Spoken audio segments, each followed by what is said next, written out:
Praise the Lord. आइए हम प्रार्थना के साथ आज के सत्र को प्रारंभ करेंगे। हमारे स्वर्गीय पिता, प्यारे परमेश्वर, धन्यवाद। लगातार प्रभु तेरे वचन को सीखने के लिए तू हमें मदद कर रहा है, इसलिए धन्यवाद। आज प्रभु हम अगले पुस्तक की ओर बढ़ते हैं। पवित्र आत्मा तू हमें सिखा। जितने भी दर्शक सुन रहे हैं, सीख रहे हैं, सबको तू ब्लेस कर, अनुग्रहित कर। आगे के पूरे क्लास को तेरे हाथों में सौंपते हुए ये छोटी सी विनती यीशु के मीठे नाम से मांगते हैं, आमीन आमीन।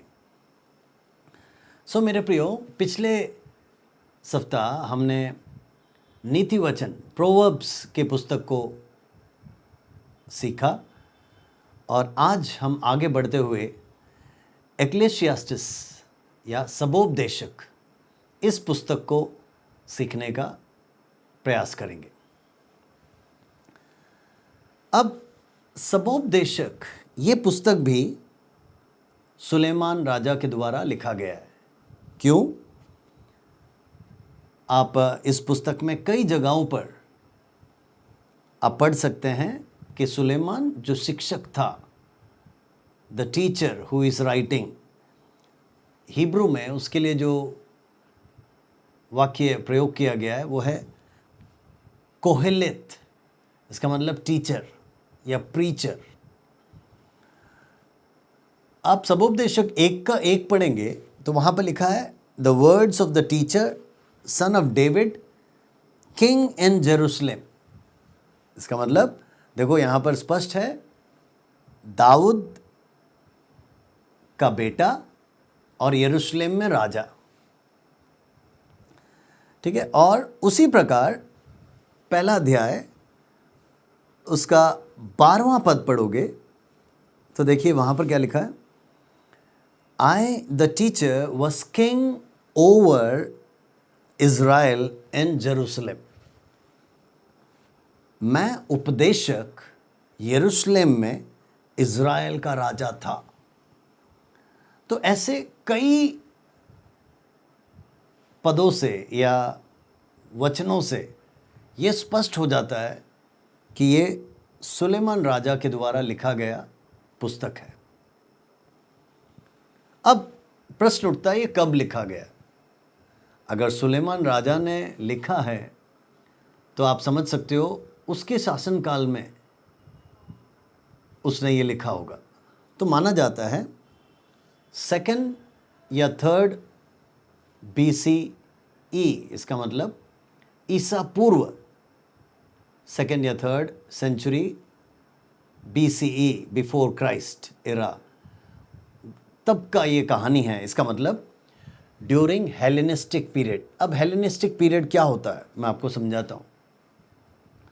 ये वो समय है जब सिकंदर महान सिकंदर जो राजा थे, उनके मृत्यु के बाद से ये काल शुरू हुआ और रोमन साम्राज्य के उदय के साथ ये काल समाप्त हुआ। इसका मतलब रोमन साम्राज्य के उदय और सिकंदर महाराज या Sikandar the great, Alexander the great जिसको कहा जाता है, उसके मृत्यु के बाद से शुरू हुआ और रोमन साम्राज्य के उदय के साथ ये समाप्त हुआ। तो उस पीरियड का या उस काल का संस्कृति, उस काल का सिद्धांतें, उस काल की बहुत सारी बातें इस पुस्तक में देखी जा सकती हैं। ग्रीक कल्चर है ना, यूनानी लोगों का बहुत सारी बातें जो उनके सिद्धांतों से है, रीति रिवाजों से है, जो उनके संस्कृति से है, वो देखने को मिलता है। तो समय काल उस समय का माना जाता है। अब इस पुस्तक में आप इंग्लिश पढ़ोगे तो इसमें बार बार एक शब्द प्रयोग किया गया है, वो है मीनिंगलेस। Everything is meaningless. 1 का 2 पद में लिखा है ना, व्यर्थ है, सब कुछ व्यर्थ है। हमको ऐसा लगेगा ये क्या है, लेकिन मैं आपको समझाना चाहता हूं। हम बोलते हैं ना, सब कुछ माया ही माया है। इस पुस्तक को पढ़िएगा, माया ही माया है उसके बारे में समझाया गया है। व्यर्थ ही व्यर्थ है, एवरीथिंग इज मीनिंगलेस, उसको बहुत ही अच्छी तरह समझाया है। आप जब अच्छी तरह पढ़ोगे तब आपको पता चलेगा परमेश्वर पर केंद्रित जो जीवन नहीं है वो माया है। इसका मतलब life which is not centred on God is meaningless, purposeless. इसका मतलब ऐसा जीवन जो परमेश्वर पर केंद्रित नहीं है या परमेश्वर पर आधारित नहीं है, आश्रित नहीं है, ठीक है, वो उद्देश्यहीन है। इसका मतलब उसका कोई उद्देश्य नहीं है और वो माया है, वो व्यर्थ है। तो इस बात को समझना ज़रूरी है। दुनिया हमको सिखाएगा कि अरे क्या है, सब कुछ माया ही माया है, लेकिन बाइबल ऐसा नहीं सिखाता। बाइबल सिखाता है परमेश्वर के बिना हमारा जीवन माया है या व्यर्थ है। तो वहाँ पर हमको समझना ज़रूरी है। अब इस पुस्तक का कुंजी पद आप ज़रा पढ़ेंगे तब आपको बहुत कुछ समझ में आ जाएगा। की वर्ड्स, दैट इज, एक तो अभी अभी हमने पढ़ा चैप्टर 1 वर्सेस 2, जिसमें लिखा है, उपदेशक का ये वचन है कि व्यर्थ ही व्यर्थ, व्यर्थ ही व्यर्थ, सब कुछ व्यर्थ है।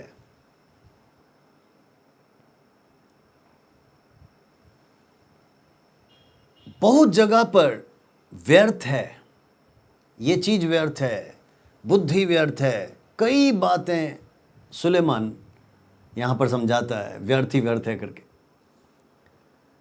लेकिन वो क्यों कहता है वो भी हम देखेंगे, बट इस समय आप समझ लीजिए चैप्टर 1 वर्सेस 2 एक कुंजी पद है, कीवर्ड्स है, और दूसरा जो कुंजी पद है वो 3 का 11 है, chapter 3 versus 11। He has made everything beautiful in its time. देखो कितना अच्छा पद है। उसने सब कुछ ऐसा बनाया कि अपने अपने समय पर वह सुंदर होते हैं।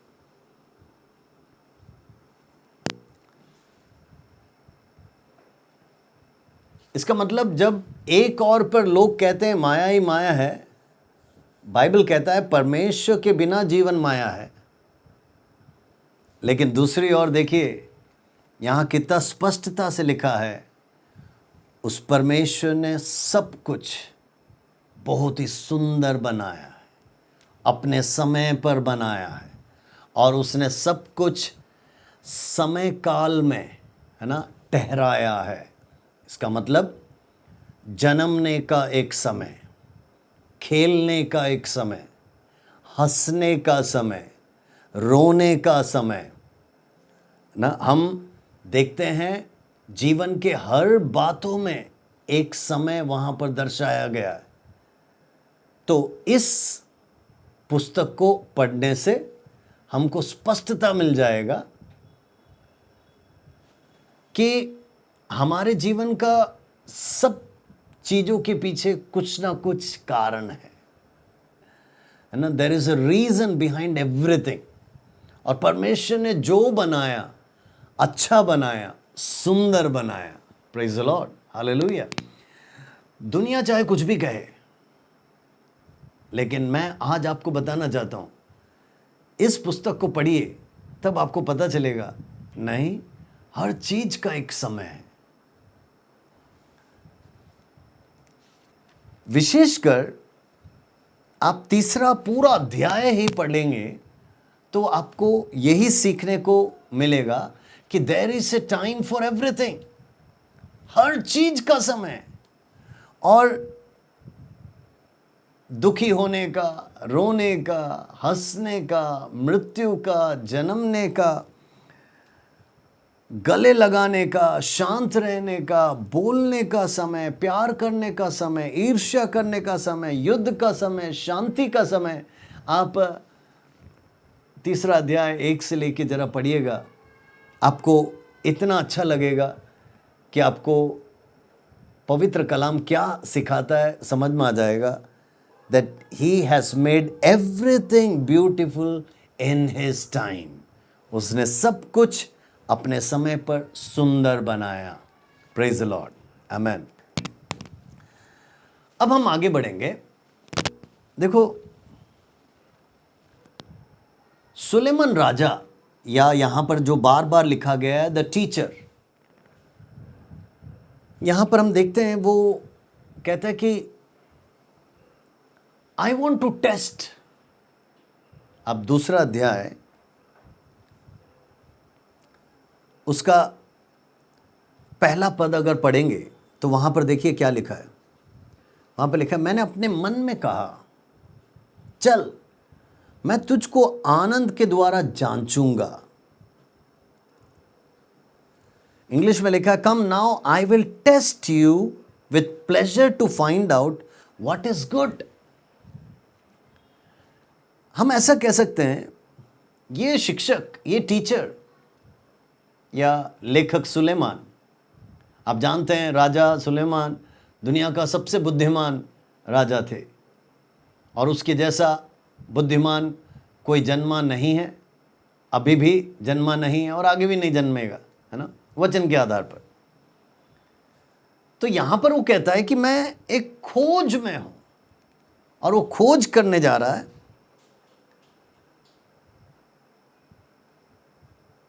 कि क्या है अच्छी बात, व्हाट इज गुड। ठीक है, और वो कहता है कि आकाश के नीचे, मनुष्यों के बीच में या पृथ्वी पर लोगों के लिए क्या अच्छा है, ढूंढने लगा। लेकिन आपको मालूम है उसको उत्तर मिला। 2 अध्याय में वो उत्तर है फ्रॉम वर्सेस 4। यहां पर लिखा है, आई अंडरटुक ग्रेट प्रोजेक्ट्स। इसका मतलब मैंने बड़े बड़े काम किए, मैंने अपने लिए घर बनवा लिए, अपने लिए दाख की बारियां लगवाई, मैंने अपने लिए बारियां, बाग लगवा दिए, उनमें भांति भांति के फलदायी वृक्ष लगाए, मैंने अपने लिए कुंड खुदवा दिए कि उनसे वह वन सींचा जाए कि जिससे पौधे लगाए जाते हैं। मैंने दास दासियां मोल ली, और मेरे घर में दास भी उत्पन्न हुए, जितने मुझसे पहले यरूशलेम में थे उनसे कहीं अधिक गाय, बैल, भेड़, बकरियों का मैं स्वामी था। 8वां पद में कहता है कि मैंने चांदी और सोना, राजाओं और प्रांतों के बहुमूल्य पदार्थों का भी संग्रह किया। मैंने अपने लिए गवैये और गाने वालियों को रखा, बहुत सी कामनियां भी जिससे मनुष्य सुख पाते हैं अपनी कर ली। ठीक है, इंग्लिश में लिखा है, I amassed silver and gold for myself, I and the treasure of kings and provinces, I acquired male and female singers and harem as well, the delights of man's heart. इस प्रकार मैं अपने से पहले के सब यरूशलेम वासियों से अधिक महान और धनाढ्य हो गया, तो भी मेरी बुद्धि ठिकाने रही, और जितने वस्तुओं के देखने की मैंने लालसा की, उन सब को देखने से मैं ना रुका। मैंने अपने मन किसी प्रकार का आनंद भोगने से ना रोका। That means he tested everything, क्योंकि मेरा मन मेरे सब परिश्रमों के कारण आनंदित हुआ, और मेरे सब परिश्रम से मुझे ये भाग मिला। देखो क्या कहता है वर्सेस 11, तब मैंने फिर से अपने हाथों के सब कामों को, सब परिश्रम को देखा, तो क्या पाया, क्या देखा कि सब कुछ व्यर्थ और वायु को पकड़ने जैसा है, और संसार में कोई लाभ नहीं है। इसका मतलब ये बुद्धिमान, ये राजा, उसने हर रीति से कोशिश किया, हर परिश्रम किया, जांचने को, पड़ताल करने को। उसने सारे सुख पाने की कोशिश की, सारे चीज़ें बनाने का या कमाने का हर प्रयास किया, लेकिन देखिए अंत में क्या कहता है, सब कुछ व्यर्थ और वायु पकड़ने जैसा है। इस पुस्तक से आपको समझ में आ गया होगा कि he is trying his accomplishment, his writing. कौन? लेखक।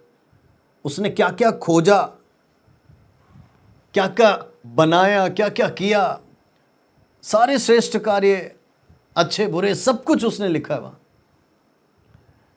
लेकिन अंत में क्या करता है, सब कुछ टेस्ट करने के बाद, सब कुछ जांच करने के बाद मैंने ये पता लगा दी कि एवरीथिंग इज मीनिंगलेस।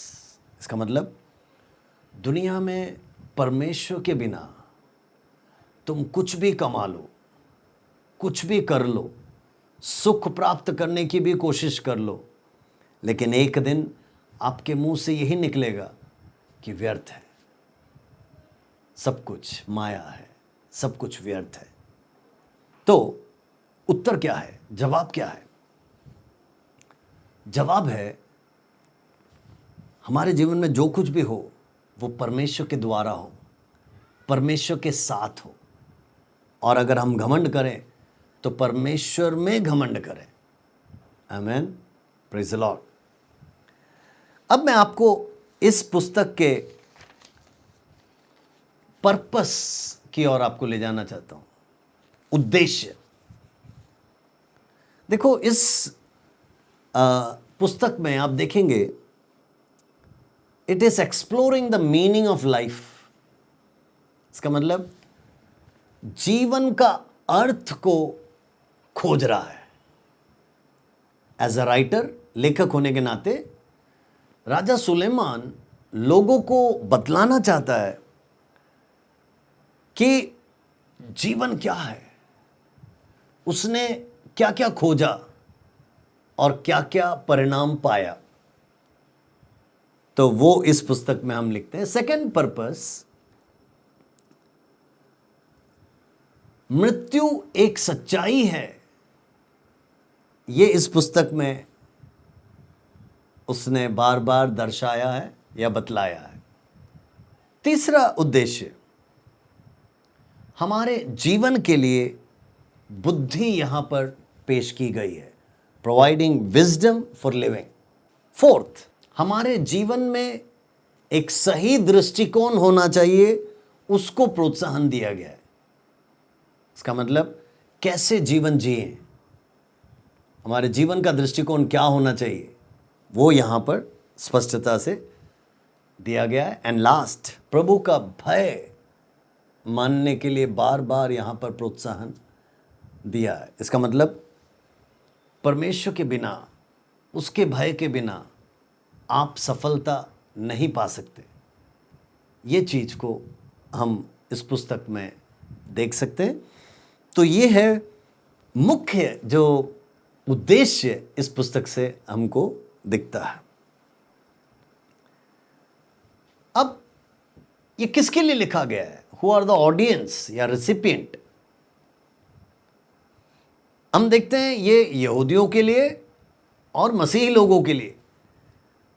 इसका मतलब रेलेवेंट टू बोथ, इन दोनों के लिए इसमें कुछ महत्वपूर्ण बात है जो दोनों के लिए फायदेमंद है। दूसरी बात, ये किसके लिए है? Anyone who is seeking wisdom. इसका मतलब हर एक जो बुद्धि की खोज कर रहा है उसके लिए यह पुस्तक है। तीसरी बात, दोस कन्फ्रंटिंग मॉर्टैलिटी, जो मृत्यु के बारे में जानना चाहते हैं या मृत्यु से भाग रहे हैं या दूर हट रहे हैं, वो सच्चाई नहीं है ऐसा सोच रहे हैं, यहाँ पर उसके बारे में ऐसे लोगों को सारा जवाब यहाँ पर दिया गया है। ओके, सो जैसे मैंने आपको नीति वचन के लिए पढ़ा था कि बुद्धि पाने के लिए नीति वचन को हर रोज एक पुस्तक, एक अध्याय तो आपको पढ़ना चाहिए, तो वैसे ही मैं आपको बताना चाहता हूं कि सबोपदेशक भी ऐसा ही एक बुद्धि का पुस्तक है। इसे भी आप बीच बीच में पढ़िएगा, जरूर है आपका बुद्धि बढ़ेगा। आमीन। अब मैं आपको इस किताब के थीम्स को आपके सामने बताना चाहूंगा। पहला जो मुख्य मुद्दा इस पुस्तक में दिया गया है, the fleeting nature of life. ये जीवन जो क्षण भंगुर है, इसका मतलब बोलते ना ये दुनिया या ये जिंदगी 2 दिन का मेला, उस चीज को यहां पर बतलाया गया है। इसका मतलब ये जीवन क्षण भंगुर है, पहला मुद्दा जो इस पुस्तक में हम देख सकते हैं। दूसरा मुद्दा, the search for meaning of life. जीवन का उद्देश्य क्या है, और उस उद्देश्य की खोज यहां पर दर्शाया गया है।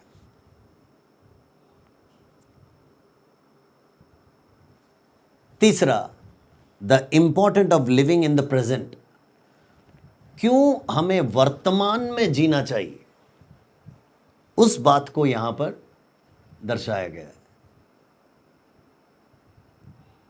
The important of living in the present, वर्तमान में क्यों जीना है। चौथा, द नेचर ऑफ ह्यूमैनिटी। मानवता का प्रकृति क्या है, मानवता असलियत में क्या होती है, एक मुद्दा यहां पर हमको दिखता है। Fifth one, the importance of joy and containment.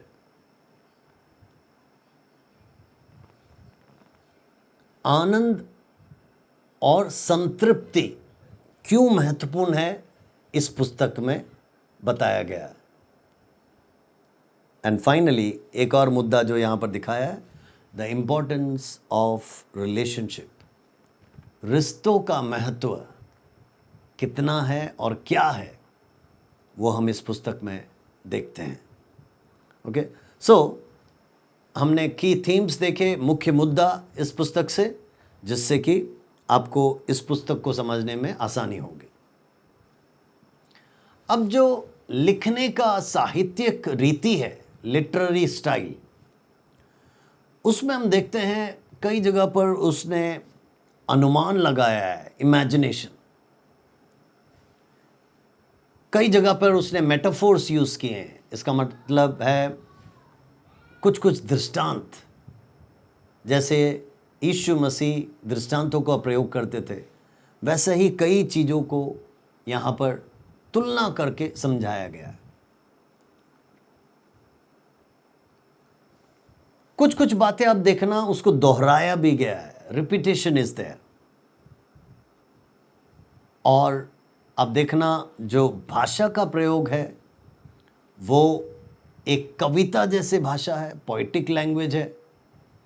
और साथ ही साथ हमको कुछ सिद्धांतिक बातें भी दिखती है, फिलॉसफिकल बातें भी इसमें नजर आता है।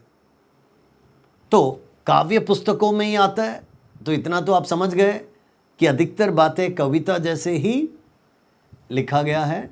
और आप कई अध्यायों को पढ़ोगे तो उसमें आपको पता चलेगा कि शुरुआत एक जैसा है, अंत एक जैसा है।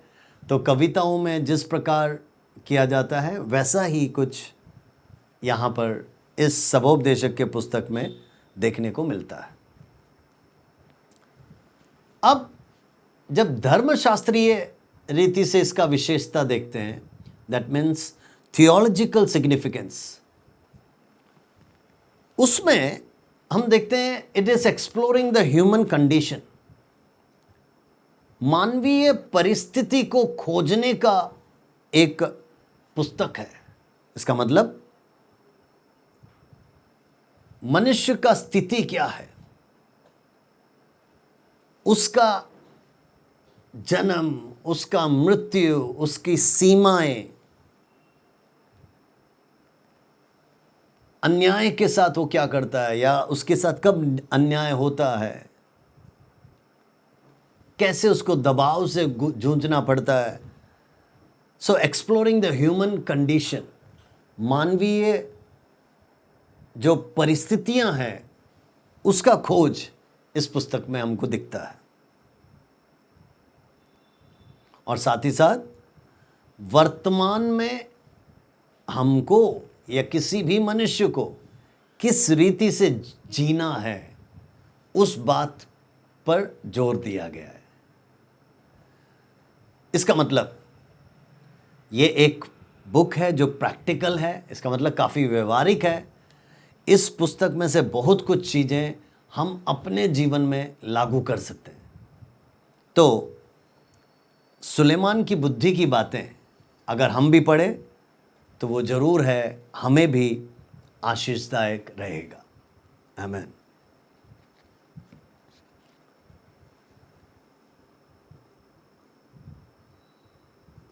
अब मैं आगे बढ़ूंगा।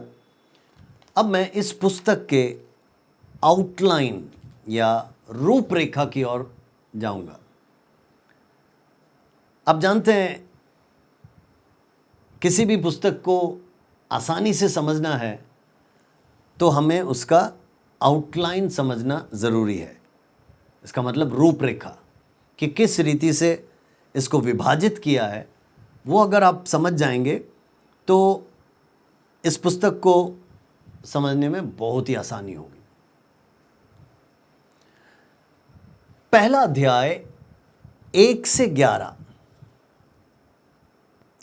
That is the introduction. इसका मतलब इस पुस्तक का परिचय दिया गया है। चैप्टर 1 वर्सेस 1 to 11, ये पहला भाग है। अब इस भाग में जो कोहेलेत टीचर या जो लेखक है उसका परिचय वो दे रहा है कि कौन है, और फिर वो बताता है जीवन क्या ही क्षणभंगुर है और जीवन का अर्थ क्या है, वो खोजने का एक प्रयत्न इस पहले भाग में हमको दिखता है। सो that is the introduction part, परिचय, शुरुआती बातें यहां पर हम देखते हैं। दूसरा भाग है chapter 1 verses 12 to chapter 2 verses 26। पहला अध्याय उसका 12 से लेकर दूसरे अध्याय के 26 तक। यहां पर लिखा है the fleeting nature of life, जीवन का ना क्षणभंगुरता। इसका मतलब हमारा जीवन कितना क्षणभंगुर है, इस बात को हम पहले अध्याय 12 से दूसरे अध्याय के 26 तक पढ़ते हैं और देखते हैं। वो बहुत ही स्पष्टता से, इसका मतलब लेखक बहुत ही स्पष्टता से लिखता है कि कैसे छोटा सा एक जीवन है जिसमें सब कुछ हम कमाते हैं, मेहनत करते हैं, ठीक है, अर्ज करते हैं, लेकिन वो सब निरर्थक हो जाता है, अर्थहीन हो जाता है, मानो व्यर्थ हो जाता है ना, मानो माया सा लगता है। तो वो इस बात को बताता है और कैसे लोग मृत्यु पे चले जाते हैं, उस सच्चाई को हम यहाँ पर देखते हैं। सो इस दूसरे भाग में हम देखते हैं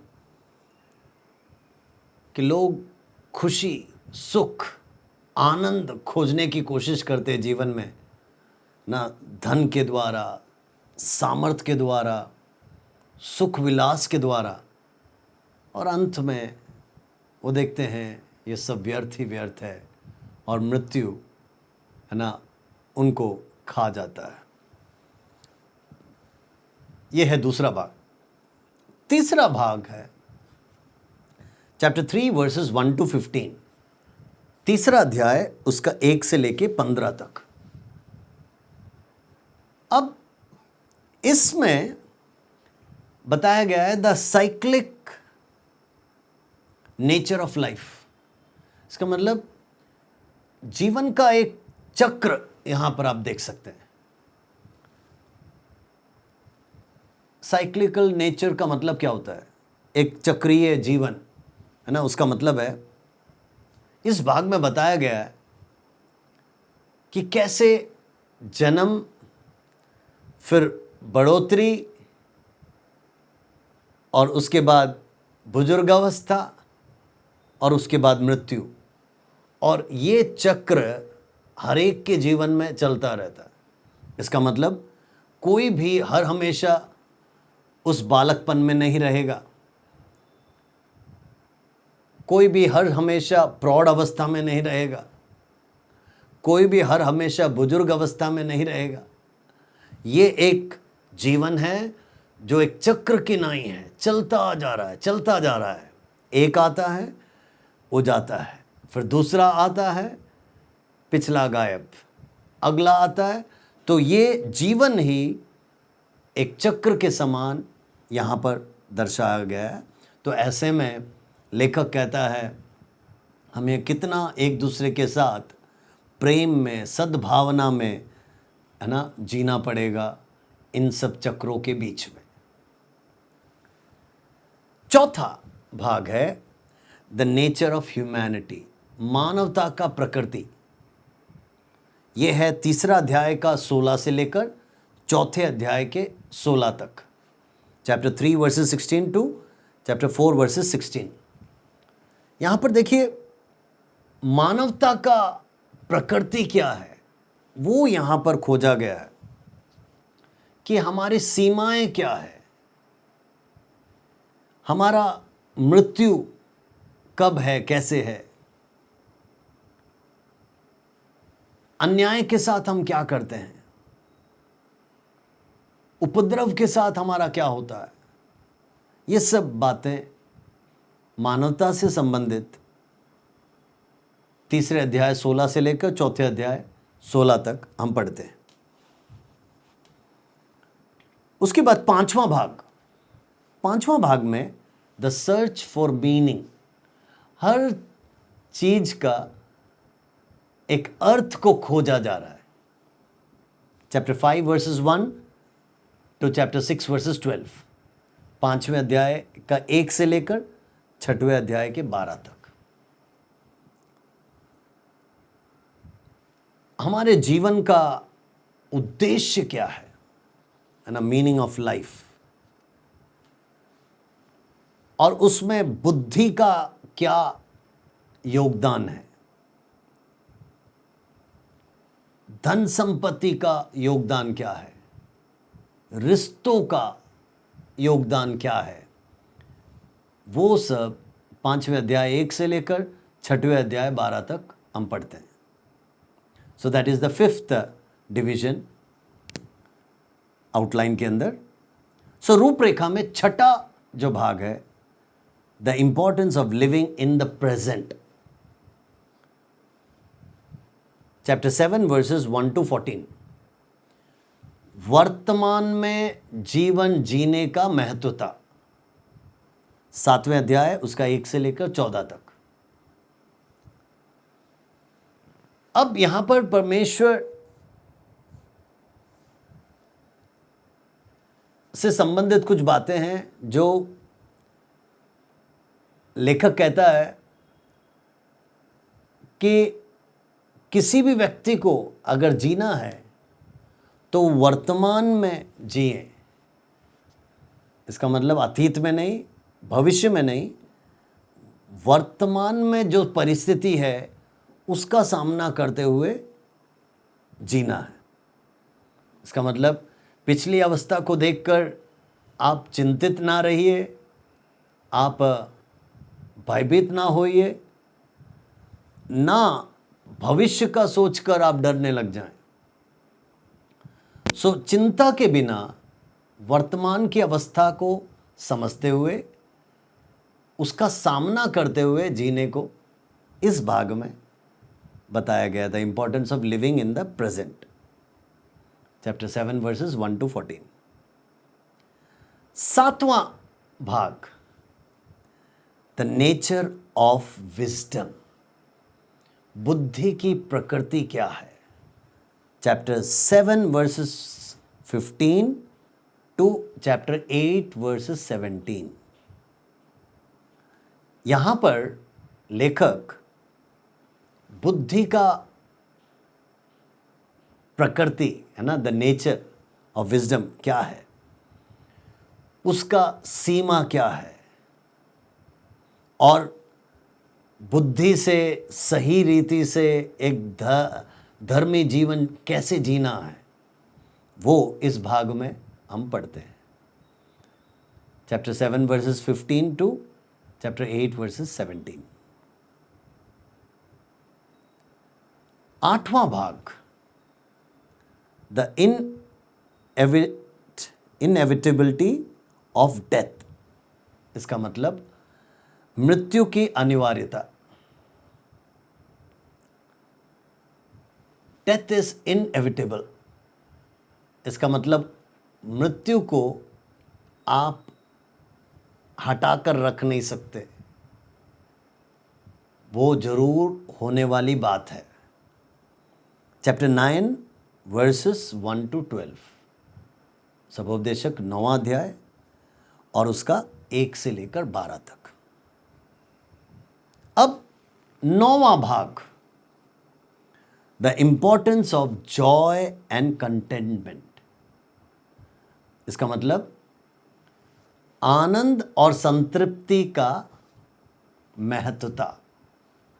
9वें अध्याय का 13 से लेकर 10वें अध्याय के 20वें पद तक। Chapter 9 verses 13 to chapter 10 verses 20। कैसे हम आनंद को प्राप्त कर सकते हैं या संतृप्ति को जीवन में प्राप्त कर सकते हैं। हालांकि चुनौतियां हैं, कई बार असमंजस की स्थिति बन जाती है कि क्या करना है हमें मालूम नहीं, कैसे आगे बढ़ना है मालूम नहीं। लेकिन ऐसे समय पर भी कैसे हम आनंद को प्राप्त कर सकते हैं और एक संतृप्त जीवन जी सकते हैं, how we can lead a content filled life, है ना, या जॉय फिल्ड लाइफ, वो दर्शाया गया है। और आखिरी भाग है कंक्लूशन, इसका मतलब अंतिम बातें, वो 11वें अध्याय का 1 से लेकर 12वें अध्याय का 14 तक। Chapter 11 verses 1 to chapter 12 verses 14 talks about the conclusion. देखिए, इस किताब का अंत कैसा होता है। लेखक समझा रहा है कि जीवन का प्रकृति क्या है, कैसे जीवन जीना है, विशेषकर वर्तमान में कैसे जीवन जीना है, और कैसे हम मृत्यु को छोड़ नहीं सकते या पार नहीं कर सकते। वो एक सच्चाई है, मृत्यु एक हकीकत है, उस चीज को भी हम पढ़ते हैं। तो अब देखना, ये एक छोटा सा किताब है जिसमें केवल 12 ही अध्याय है। तो इस आउटलाइन में, इस रूपरेखा में, हम उस 12 अध्याय को हमने करीब 10 भागों में बांटा है, 10 भागों में बांटकर समझने का प्रयास किया है ना। तो आप इसको जब आप नोट डाउन करोगे आपके नोटबुक में, तो 10 आप लिखने के बाद इस पुस्तक को पढ़ने का कोशिश कीजिए, तब आपको बहुत कुछ आसानी से समझ में आ जाएगा। अब मैं बाइबल में से, सबोपदेशक के अंदर से कुछ महत्वपूर्ण आयतों को पढ़वाना चाहूँगा, जिससे हमने जो अभी तक देखा वो बातें थोड़ा सा और क्लियर हमको समझ में आ जाएगा। हमने पहले अध्याय से कुछ पढ़ा और दूसरे अध्याय से ऑलरेडी पढ़ा और तीसरे अध्याय से भी कुछ पढ़ा। अब मैं आपको चौथे अध्याय पे ले जाना चाहता हूँ और देखिए कुछ बातें चैप्टर 4 वर्सेस 9। देखिए यहां पर 4:9 में लिखा है, 2 are better than 1 because they have a good return for their labour. Hindi में ऐसा लिखा है, 1 से 2 अच्छे हैं क्योंकि उनके परिश्रम का अच्छा फल मिलता है। सुलेमान राजा के कई आयतें, कई बातें मैंने बताया वो बहुत ही प्रैक्टिकल है, व्यवहारिक है। ये मेरे और आपके जीवन में हम इसको लागू कर सकते हैं। इसमें हमको बहुत कुछ सीखने को मिलता है। इसका मतलब 1 से भला 2 है। और इस बात को हम यीशु के जीवन से भी देखते हैं कि यीशु ने जब चेलों को भेजा है ना सेवा के लिए, उसने 2 बाई 2 करके भेजा, 2-2 करके। और परमेश्वर ने जब परिवार बनाया, स्त्री और पुरुष करके बनाया, तो उसमें भी 2 का महत्व दिखता है। सो 1 से भला हर समय 2 है। उसका 10वां पद, क्योंकि यदि उनमें से एक गिरे तो दूसरा उसको उठाएगा, परंतु हाय उस पर जो अकेला होकर गिरे और उसका कोई उठाने वाला ना हो। इसका मतलब सोच के देखिए, आप गिरे और आपको सहायता करने वाला कोई नहीं, तो आपके बड़प्पन का क्या मतलब, आपके पढ़ाई का क्या मतलब, आपके पैसों का क्या मतलब जब आप खुद ही गिरे पड़े। तो देखिए बहुत ही बुद्धिमानी की बातें हमें यहाँ पर लिखा। उसके बाद देखिए उसी में और नीचे लिखे, फिर यदि 2 जन एक संग सोए तो वो गर्म रहेंगे, परंतु कोई अकेला क्यों कर गर्म हो सकता है। 12वां पद, यदि कोई अकेले पर प्रबल हो तो हो, परंतु 2 उसका सामना कर सकेंगे। जो डोरी 3 तागे से बटी हो वो जल्दी नहीं टूटेगी। यहां पर विवाह के समय के लिए इस आयत को अधिकांश जगहों पे पढ़ा जाता है, जहां पर जो डोरी 3 तागों से बटी हो वह जल्दी नहीं टूटेगी। ये जो पद है, a cord of 3 strands is not quickly broken। इसका मतलब पति, पत्नी और परमेश्वर, ये 3 अगर एक साथ हैं तो उस जोड़ को कोई तोड़ नहीं पाएगा।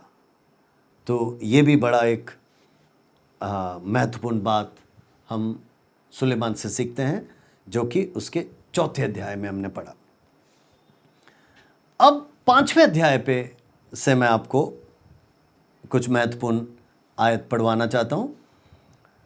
चैप्टर 5 वर्सेस 4, जब तू परमेश्वर के लिए मन्नत माने तब उसके पूरे करने में विलंब ना करना, क्योंकि वह मूर्खों से प्रसन्न नहीं होता। जो मन्नत तूने मानी हो उसे पूरी करना। वर्सेस 5 में लिखा है, मन्नत मानकर पूरी ना करने से मन्नत का ना मानना ही अच्छा है। देखिए, when you make a vow, इसका मतलब a decision to God, do not delay to fulfil it. He has no pleasure in fools. Fulfil your vow. It is better not to make a vow than to make one and not fulfill it। मेरे प्रियो, किसी का देखकर कोई बोलता है कि उसने ये किया मैं भी करूंगा, ना बोलिए। झट से कुछ सोच के बोल देना मैं ऐसा कर दूंगा, ऐसा करूंगा, ना बोलिए। भावुक होकर इमोशंस में निर्णय ना लीजिए, समय लीजिए और आप जो बोलते हैं उसको 10 बार सोच लें। सोच समझकर निर्णय बोला करो, सोच समझकर आप वाव्स लिया करो। क्योंकि देखो, आप सभी के सामने कुछ वायदा कर रहे हैं और वो पूरा नहीं कर रहे हैं, कितना बुरा है। बाइबल में लिखा है कि मूर्खों से वो प्यार नहीं करता है ना। तो बेहतर है आप कोई निर्णय ना बोलें, आप कोई मन्नत सबके सामने ना बोलें, क्योंकि अगर आपने बोला है तो उसको पूरा करना चाहिए। ये बहुत ही महत्वपूर्ण सच्चाई है जो हमें सीखना चाहिए। अब 5वें अध्याय उसका 15वां आयत, चैप्टर 5 वर्सेस 15। जैसे वह मां के पेट से निकला वैसे ही लौट जाएगा, नंगा ही जैसे आया था, और अपने परिश्रम के बदले कुछ भी ना पाएगा जिसे वह अपने हाथ में ले जा सके। ये दूसरा बार है बाइबल के अंदर जहां पर अय्यूब जैसे कुछ लिखा हुआ है। अय्यूब की पुस्तक में हमने देखा था पहले ही अध्याय में, जब उसका सब कुछ नष्ट हो गया, अय्यूब प्रभु के चरणों में दंडवत करता है, आराधना करता है, और उसने बहुत बड़ा एक कथन बोला, मैं अपने माँ के पेट से नग्न आया, नग्न ही लौटूंगा। परमेश्वर ने दिया, परमेश्वर ने लिया, उसके नाम की महिमा हो। बुद्धिमान सुलेमान, टीचर, शिक्षक है ना, राजा, लेखक, वो कहता है हर कोई माँ के पेट में से, कोख में से नग्न ही आएंगे और नग्न ही लौटेंगे। आप खाली आए थे, खाली ही जाएंगे। इसका मतलब कुछ भी आप अपने हाथों में ले जा नहीं सकते। न केवल अय्यूब में है वो वचन, वो हम सबोपदेशक में भी देखते हैं। तो ये हो गया 5वां अध्याय। अब मैं आपको ले जाना चाहता हूं 6वें अध्याय में। हर अध्याय से 1 या 2 महत्वपूर्ण पदों को आप तक पहुंचाने का कोशिश कर रहा हूं, इससे पहले कि हम समाप्त करें। 6वें अध्याय पे आप उसके 3रे पद से पढ़ेंगे तो वहां पर एक और सच्चाई लिखा है जो हमको समझना चाहिए। यहां पर देखो, यदि किसी पुरुष के 100 पुत्र हों और वह बहुत ही वर्ष जीवित रहे और उसकी आयु बढ़ जाए, परंतु ना उसका प्राण प्रसन्न रहे, ना उसकी अंतिम क्रिया की जाए, तो मैं कहता हूं कि ऐसे मनुष्य से अधूरे समय का जन्मा हुआ बच्चा उत्तम है। मैं आपको उसको इंग्लिश में पढ़ता हूं जो और आसान है समझने को। A man may have 100 children and live many years, yet no matter how long he lives, if he cannot enjoy his prosperity, does not receive proper burial, I say that stillborn child is better off than he. इसका मतलब देखिए, आपके पास धन है, दौलत है, बीबी है, बच्चे हैं, और यहाँ पर तो लिखा है चाहे 100 बच्चे, पुत्र क्यों ना हो, लेकिन अगर आपको एक अंतिम क्रिया अच्छी तरह ना मिले, कितनी बड़ी दुख की बात है, कितनी बड़ी दर्द की बात है। कोरोना काल में ये सब हमने अपने आँखों से देखा और आपने खबरों में सुना भी होगा कि हजारों करोड़ों के मालिक कई गड्ढों में जाके धकेल दिए गए। उनके रिश्तेदार तक उनके अंतिम क्रिया में आ नहीं पाए। सुलेमान जो शिक्षक है, लेखक है, वो कहता है ऐसे धन का क्या फ़ायदा, ऐसे बड़प्पन का, महिमा का क्या फ़ायदा, जहाँ पर आपको एक प्रॉपर बरियल, एक अच्छा अंतिम संस्कार तक ना मिल पाए। तो वहाँ पर लिखा है इससे तो बेहतर, है ना, हमने लिखा इससे पहला बेहतर है समय से पहला हुआ पैदा हुआ, समय से पहले जन्मा हुआ बच्चा। उसके अंदर खामियां होगी, कमी होगी, फिर भी वो जीता है।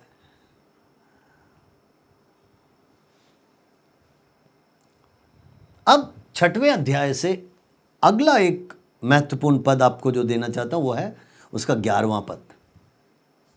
वहां पर ऐसा लिखा है, बहुत सी ऐसी बातें हैं जिनके कारण जीवन और भी व्यर्थ होता है, तो फिर मनुष्य को क्या लाभ।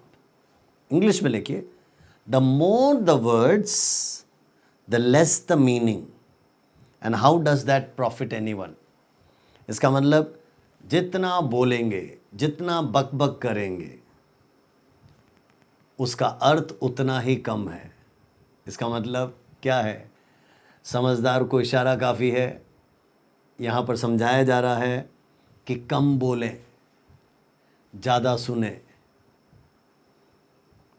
ज़्यादा बोलोगे लोगों को समझ में नहीं आएगा, ज़्यादा बोलोगे वो व्यर्थ है, उसका कोई अर्थ नहीं होगा और किसी को उससे कोई लाभ नहीं है। अब मैं आगे बढ़ूंगा 7वें अध्याय पर। 7वें अध्याय का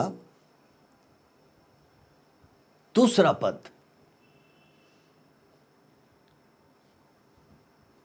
पहला और दूसरा दोनों पढ़ लेंगे तो भी अच्छा है। अच्छा नाम अनमोल इत्र से और मृत्यु का दिन जन्म के दिन से उत्तम है। इसका मतलब एक चरित्रमय जीवन, आदर्शमय जीवन जीना कितना महत्वपूर्ण है वो इस वचन में दर्शाया गया है। और दूसरे पद में लिखा है, जेवनार के घर जाने से शोक ही के घर जाना उत्तम है, क्योंकि सब मनुष्यों का अंत यही है, और जो जीवित है वो मन लगाकर इस पर सोचेगा। It is better to go to a house of mourning than to go to a house of feasting.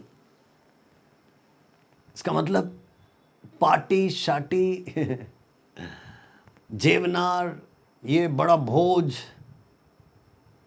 उन सब से बेहतर है दुखी घर में जाना, उनके साथ दुख में शामिल होना, क्योंकि उससे हम नम्र हो सकते हैं।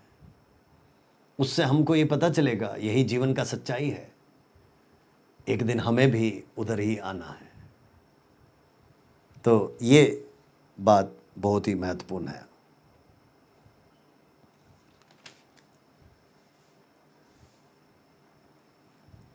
अब मैं आगे बढ़ूंगा जो कि 8वें अध्याय पे है।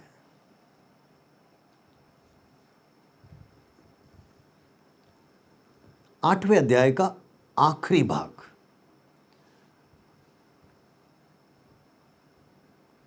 Chapter 8 verses 17।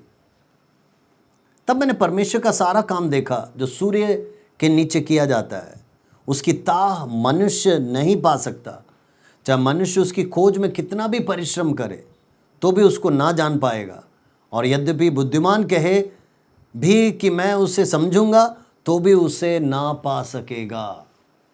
देखो कितना बड़ा सच्चाई है। No one can comprehend what goes on under the sun. देखो सुलेमान के इन बातों को समझने का प्रयास करें। वो कह रहा है कि उस सूरज के नीचे, पूरे ब्रह्मांड के अंदर, संसार भर में क्या कुछ घट रहा है, एक मानवीय दिमाग सोच भी नहीं सकता। इसका मतलब हम विचार तक भी नहीं, ताह लगा नहीं पाएंगे। वी कैन नॉट कॉम्प्रीहेंड, हम बिल्कुल भी समझ नहीं सकेंगे, ऐसा लिखा है। लोग परिश्रम करते हैं इसको खोजने का, लेकिन कोई इसके अर्थ को समझ नहीं पाएगा। और अगर बुद्धिमान, सबसे बुद्धिमान भी कहें तो बाइबल कह रहा है कि नहीं, उनको समझ में नहीं आएगा। आमेन। हम भी इस सच्चाई को जान लें तो हमारे लिए बेहतर होगा। अब आप 10वें अध्याय पे आ जाएं, चैप्टर 10 पे।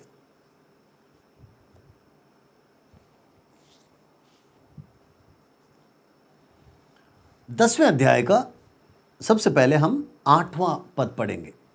वहां पर लिखा, जो गड्ढा खोदे वह उसमें गिरेगा, और जो बाड़ा तोड़े उसको सर्प डसेगा।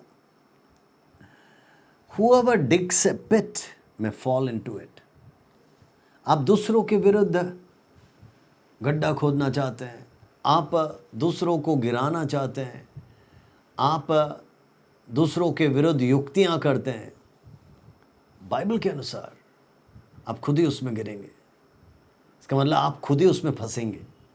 तो बेहतर है हम वैसा कुछ ना करें।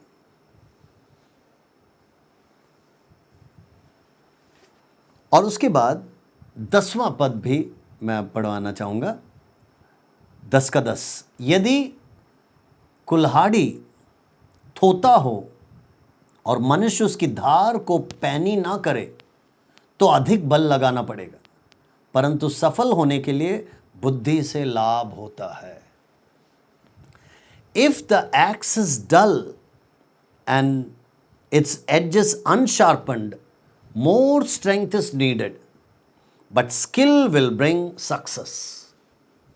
देखिए, स्किल का मतलब होता है कार्य कौशलता। अगर हम स्किल्ड हैं तो हम बहुत सारे चीजें जो 10 दिन में करते हैं 1 दिन में कर सकते हैं। इसका मतलब ये वचन उस बुद्धिमान लेखक के द्वारा या टीचर, शिक्षक के द्वारा ये समझाता है कि हम नया स्किल्स को पाएं, नया स्किल्स को अपने जीवन में जितना सीख सकते हैं सीखते रहें, क्योंकि अन्यथा उस तलवार से हम मार रहे हैं जिसमें धार नहीं, ऐसी अवस्था होगी। तब हमको जोर ज़्यादा लगाना पड़ता है। अगर तलवार में धार है ना, अगर वो पैना है तो ज़रूर है हम आसानी से एक मार मारे, वहाँ हमारा काम सफल हो जाएगा, जल्दी हो जाएगा। तो कार्य कौशलता बहुत ही महत्वपूर्ण बात है।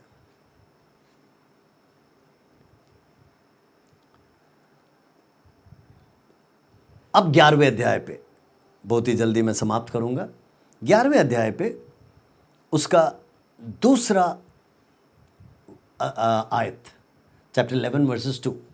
यहां पर देखिए क्या लिखा है, 7 वरन 8 जनों को भी भाग दे, क्योंकि तू नहीं जानता कि पृथ्वी पर क्या विपत्ति आ पकेगी या पड़ेगी। मेरे प्रियो, इन्वेस्टमेंट, बुद्धि, व्यापार, ये देखो उससे संबंधित कुछ बात है। ये 11 का 2, invest in 7 ventures, yes in 8, you do not know what disaster में कम अपॉन द लैंड। सो देखिए, ये एक बिजनेस प्रिंसिपल है। बिजनेस प्रिंसिपल बताया है कि जब आप कुछ निवेश करते हो, 6 या 7 या अलग अलग चीज़ों में निवेश करें, क्योंकि आपको मालूम नहीं कौन सा बंद होगा, कौन सा ख़त्म होगा।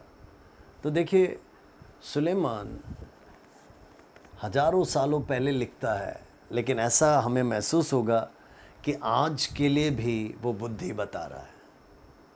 Praise the Lord. अब मैं आखिरी अध्याय पर आपको ले जाना चाहता हूँ, सबोपदेशक 12वां अध्याय।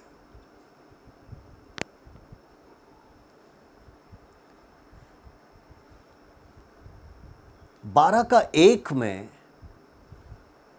लेखक कहता है, अपनी जवानी के दिनों में अपने सृजनहार को स्मरण रख, इससे पहले कि विपत्ति के दिन या वर्ष आए, जिनमें तू कहे कि मेरा मन इनमें कहीं नहीं लगता। इसका मतलब अपने remember your creator in the days of your youth. आपके अच्छे समय पे, आपके जवानी में, आपके बल के समय में, ताकत के समय में उस परमेश्वर को ना भूलें, उसे स्मरण रखें। क्योंकि बड़े होने के बाद, बुजुर्ग होने के बाद आप कुछ करने का आग्रह करोगे, आपसे हो नहीं पाएगा या आपको मन नहीं करेगा। तो इसीलिए अपने शक्ति के समय पे, आपके अच्छे जवानी में प्रभु की महिमा करें, उसको याद करें, उसको स्मरण करें। अब 12वां अध्याय उसका 7वां पद देखिए, वहां क्या लिखा है। जब मिट्टी ज्यों की त्यों मिट्टी में मिल जाएगी और आत्मा परमेश्वर के पास जिसने उसे दिया है लौट जाएगी। मेरे और आपके मृत्यु के बारे में लिखा है, the dust return to ground it came from. इसका मतलब मिट्टी जहाँ से लिया था, हम मिट्टी के बने हैं, है ना, मिट्टी से बनाए गए थे, मिट्टी में ही गाड़ दिए जाएंगे, मिला दिए जाएंगे। And the spirit returns to God who gave it. आत्मा उस परमेश्वर के पास चले जाता है जिसने उसे दिया। सो बहुत ही स्पष्ट है, हमको ये समझना है। और देखो अंत में कंक्लूजन कैसे हो रहा है इस पुस्तक का। वर्सेस 13 and 14 लेखक कह रहा है, सब कुछ सुना गया। अंत की बात यह है कि परमेश्वर का भय मान और उसकी आज्ञाओं का पालन कर, क्योंकि मनुष्य का संपूर्ण कर्तव्य यही है। Praise the Lord. क्योंकि परमेश्वर सब कामों और सब गुप्त बातों का, चाहे वह भली हो या बुरी हो, न्याय करेगा। सो देखिए, वो कह रहा है कि there is a judgement including every hidden thing, whether it is good और बैड, गुड और इविल। परमेश्वर न्याय पक्का करेगा। तो इसीलिए वो कह रहा है, fear God and keep his commandments. परमेश्वर से भय रख और उसकी आज्ञा का पालन कर। For this is the duty of every human being. हर एक मनुष्य का कर्तव्य यही है। So see he says, now all has been heard. सब कुछ सुन लिया, देख लिया, पढ़ लिया। Here is the conclusion of the matter. देखिए, वो कह रहा है कि हर चीज का